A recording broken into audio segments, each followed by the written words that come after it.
Chris Paul is so great that he gets away with being kind of a jerk, except when he's around DeMarcus Cousins. Chris Paul is one of the greatest point guards of all time. He's a legend, and he's got no problem being obnoxious or bratty or dirty, going all the way back to college. Punch thrown by Chris Paul into the groin area. Perhaps because Paul's never quite contended for a championship, he operates with a relentless intensity, or maybe being a pest is just in his nature. DeMarcus Cousins is a brilliant center, a one-of-a-kind superstar, and he can be kind of temperamental. Boggie hates losing so much that he loses his cool at times, and he's done a lot of losing in his career. When pushed to his limit, Cousins has blown up at refs, at media, at fans, and at multiple coaches. He is short-tempered, going all the way back to college. Right there, so he gave him an elbow with the right elbow. Yes, he did. This is all fine. I'm a functioning member of society, I have a good credit score, and at home I eat snacks off my belly like an otter. People are complex. The point is just that both Paul and Cousins are hungry and competitive to the point of it being kind of an issue sometimes, and putting two talented, assertive, kind of volatile people in the same room is going to generate feelings. It's a recipe for beef. Beef!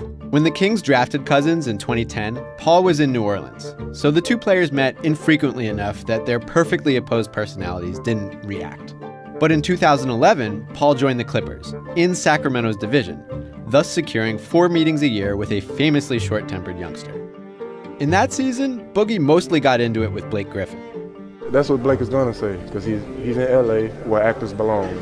He's an actor. Paul fired back at Cousins too, but if he wanted revenge on the floor, he didn't get many opportunities. The Kings and Clippers met twice in December 2012, but Cousins was having a rough time with his coach, Keith Smart, that led to several benchings and even a team suspension. A rivalry was brewing, though, and our two antagonists finally collided in March of 2013. Or actually, they didn't collide. Paul ended up getting a warning from the league because of this flop, which, even for an eminent flopper like him, was particularly egregious. That game was chippy in general, and Paul spent part of the fourth quarter screaming at Cousins while he shot free throws. Paul, by the way, had reportedly spent a few minutes screaming at Cousins during halftime of a preseason game a couple months prior. He's kind of a screamer. Beef! The playoff-bound Clippers and lottery-bound Kings met again in the final game of the season. And even in that context, in the final seconds of an already decided LA victory, there was Paul being kind of obnoxious, and there was Cousins kind of overreacting to it. And I do think the constant losing is part of this for Boggie. The Clippers dominated the Kings for the entirety of this beef. Early the next season, Boggie airballed a game winner, then proceeded to forcefully prevent his teammate, Isaiah Thomas, from shaking Paul's hand post-game.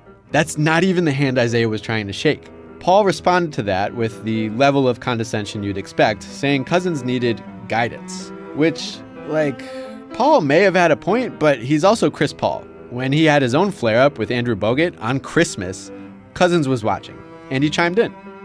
And Boggie soon followed with a succession of spicy quotes in the media. By October 2015, when the Clippers beat the Kings for the 9th time in their last 10 meetings, Cousins was comfortable telling the world how he felt about that whole team. I hate him. Honestly, I do.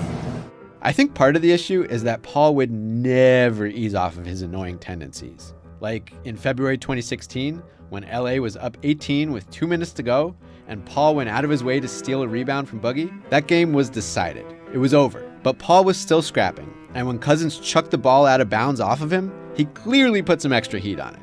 Nearly got a headshot in there. Are things different now? Maybe. Maybe new situations shrink the beef. Paul moved from a good team in LA to a potentially great one in Houston. And Cousins is finally on a decent team in New Orleans. Of course, Boogie's not part of the Pelicans' 2018 playoff run, and one can't help but notice that the play that ended his season happened off a missed free throw, following a late-game foul by Chris Paul. I am not at all blaming Chris Paul for Boogie's injury.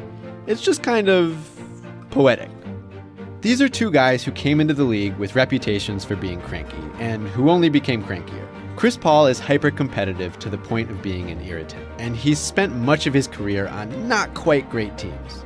DeMarcus Cousins is hyper-competitive to the point of being irritable, and he spent much of his career on not quite good teams. As fortunes change, the beef may be cooler. But when it was hot, it was hot.